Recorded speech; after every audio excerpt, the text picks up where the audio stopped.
Midday report. It is midday in somewhere called Peach Springs, Arizona. I don't really know where that is.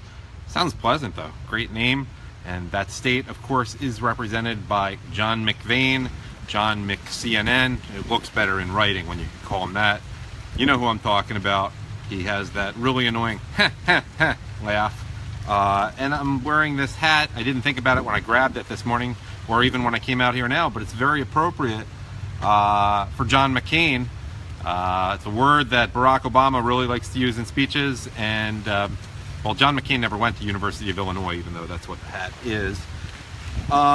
Look, you've seen the stories, you've seen the effort he has been making to undermine President Trump. Do you really need me to tell you that much about that? You are aware of that yourself.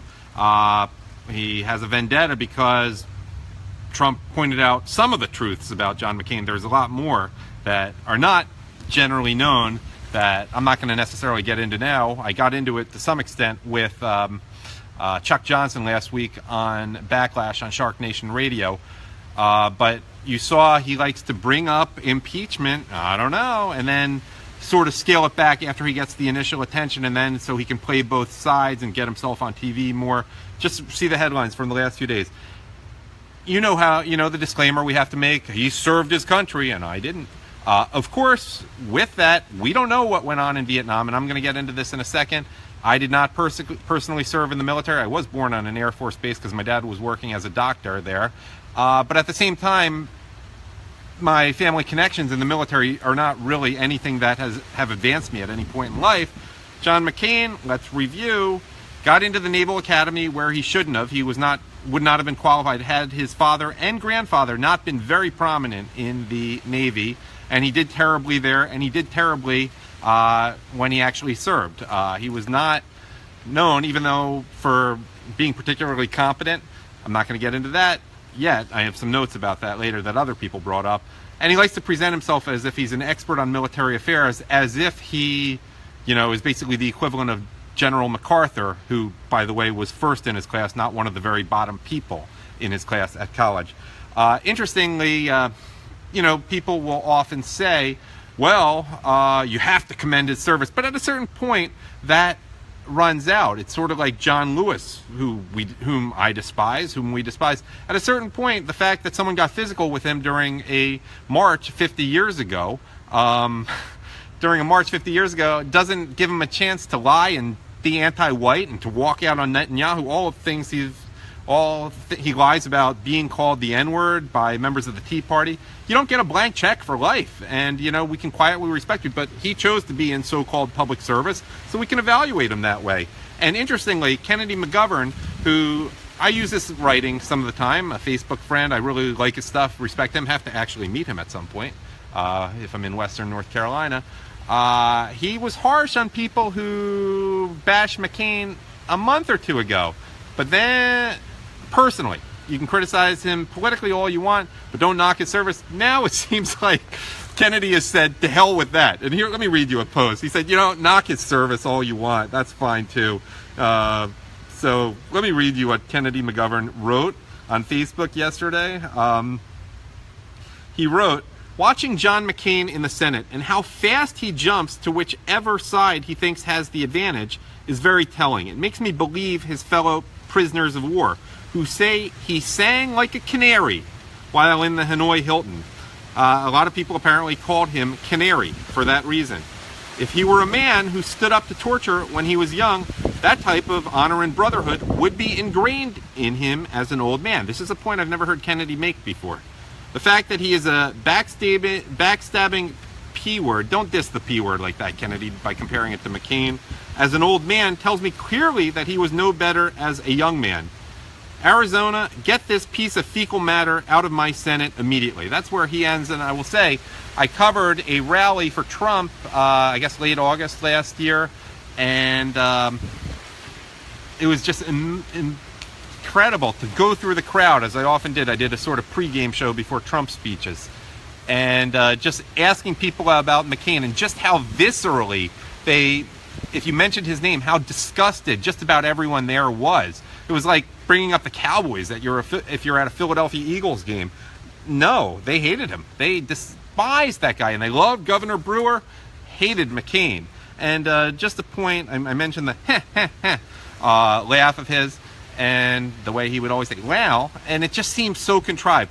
I'll tell you personally, I started to despise him when he started presenting himself as a really reasonable Republican. I know someone who did that in college. He's running for office, and it was like, you're advancing yourself as the nice Republican, the reasonable Republican, by basically throwing other Republicans under the bus. I was wary of that when I first started hearing a lot about him in the late 90s, and he reminded me of the kind of person, I won't mention any names, who Republicans who are not that conservative like to show how reasonable they are by supporting. Well, I'm not one of those conservative pro-life crazies. I really respect McCain. It seems to me, and I know a lot of people like this, it's as if they want to get approval from their Democrat friends for being a McCain Republican as opposed to someone else. It just seems so phony to me. And I always despised the way, for example, I remember Cokie Roberts in particular, who my mom pointed out to me once was, oh, look, he's reasonable. She never appears angry. That's how you have to be. And her saying, Maverick Senator John McCain, as plenty of them did, that it's become a joke. What's Maverick like about him? All the nepotism that got him to where he is? The fact that he married someone very rich who has been cheating on him for years anyhow, including apparently when he was running for president. That's in my interview with Chuck Johnson of Got News last week. And what's Maverick about him? And the way they repeated it as ad nauseum, the way, as Rush Limbaugh points out, they all started talking about gravitas the day or two or three after Dick Cheney was named as President George W. Bush's vice presidential running mate. They repeat the same things, and it was Maverick Senator John McCain. I just remember finding that nauseating. Okay, just some comments on Facebook by people regarding McCain. This is a response to what Kennedy McGovern wrote. Sandy Holvick, I agree. He should be long gone. Ron Raducanu, agree 100%. Honor is not learned. You either have it or you don't. McCain doesn't have it now and probably never did. A response to that from Jackie Birmingham Plumley. He has lived on his POW status for years. His daughter is on Outnumbered, which was one of my favorite programs. She is a condescending, spoiled brat. If not for her name, she would be administrative assistant in the office pool. I mean, I think maybe she's a little, I think she'd be working at Hooters or something based on the way she dresses and certain physical qualities. Well, you don't need that to work at Hooters. But I mean, it's just funny to see the nepotism. Why does she have a job at Fox News? By the way, why does Chris Cuomo have one at ABC? It really, really bothers me that these people are there commenting. And I saw, by the way, Meghan McCain on Fox News not even mentioning her father's role because he was the one who promoted the whole Trump golden shower story. And then they were talking about it on Outnumbered with her there as if there was no connection, as if that had nothing to do with... As if she had nothing to do with it. Okay, just a couple more. Sandra Gollum, have to agree. He is a self-serving imposter with no honor. Brian Soroka, McCain is a Soros puppet. He has always been in someone's pocket going back to the Keating Five. Patsy Brooks Stubbs, thank you, Kennedy McGovern. You were exactly right. McCain is a poison snake crawling around spewing his poison venom. Howard Hyman, McLean caused death and fires on the USS Forrestal. Google it. That is worth Googling. Just Google it. USS Forrestal, McCain. Pat Carfagno. McCain's ugly behavior is not a feature of his age. He was born that way. His own mom nicknamed him McNasty. Look at some of the stories about him when he was younger in Washington, by the way, and the parties that were thrown and some of his behavior. Pat Carfagno continues, I would diagnose him with opposition defiance disorder. Whatever is the most obnoxious thing that could be said or done, he is automatically drawn to it and compelled to be oppositional. Deborah Pernice Knefel. Screw you, McCainer, you traitor panty waste. And finally, no, not finally. Yeah, this is finally. No, it's the final comment. Marcy Sweetnich she writes, I have called him the Manchurian candidate for years. And then I asked Kennedy McGovern for some clarification because I was like, wait, you seem like you're having a different tune about McCain's service here, that it's not off limits. And he wrote this back to me. He talked about his own service in the Navy. He said, nothing exciting, no combat. I was in the Navy for 4 years before college. Blue water Navy, though. I worked on main propulsion and electrical generator jet engines aboard the USA Haley, a Spruce-class destroyer.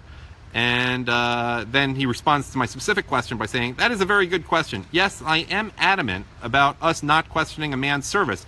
But in this, I feel I see something that gives us more clues than normal as to his accounts of his service and the accounts of those who served with him. Sounds a little like John Kerry. But maybe even worse than Kerry, because Kerry, we pretty much know what happened, faked some Purple Heart injuries, was into publicizing himself for it, had an agenda. McCain, we don't really know what happened. And then he finally continues with, I am on a fine line here, and perhaps being a bit hypocritical. Maybe you can use the piece to slap down what I have said. Except we couldn't find it on Facebook. It would have taken hours to find what he said a few months ago, because we both posed a lot. Maybe you can use the piece to slap down what I have said. That could be fair, depending on how you see it. So, hey, I'd say sorry for all the McCain fans, but if you're a McCain fan, why are you watching at this point?